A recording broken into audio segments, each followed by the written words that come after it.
Hello viewers, ఇది స్వర్ణగిరి దేవాలయం. ఇది హైదరాబాద్కి దగ్గరలో ఉన్న భువనగిరి వద్ద శ్రీ చిన్నజీయ స్వామి గారి సమక్షంలో ప్రారంభించబడిన దేవాలయం. ఇది అందరూ తప్పకుండా చూడవలసిన ప్లేస్ అండి. ఇది చాలా విస్తీర్ణం కలిగి ఉంది. ఈ దేవాలయము చాలా పెద్దది. మేము ఉగాది రోజు వెళ్ళాము. చాలా జనం ఉన్నారు.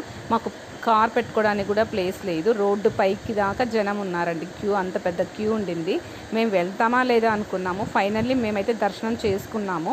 కింద నీళ్ళలో శ్రీ రంగనాథ స్వామి పడుకొని ఉంటారండి. ఇంకా చాలా ఆంజనేయ స్వామి, చాలా దేవుళ్ళు కొలువై ఉన్నారు. లక్ష్మీదేవి చాలా బాగుంటుంది. వెంకటేశ్వర స్వామి చాలా పెద్దగా ఉన్నారు ఇక్కడ. లక్ష్మీదేవి కూడా చాలా పెద్ద విగ్రహం అండి. చాలా బాగుంటుంది. ఇది హైదరాబాద్లో ఉన్న వాళ్ళైనా, చుట్టుపక్కల వాళ్ళైనా, విజిట్ చేయడానికి వచ్చిన వాళ్ళైనా హైదరాబాద్ని చూడాల్సిన ప్రదేశాలలో ఇది కూడా ఒకటిగా మీరు పెట్టుకొని చూడండి. చాలా బాగుంది. Thank you friends.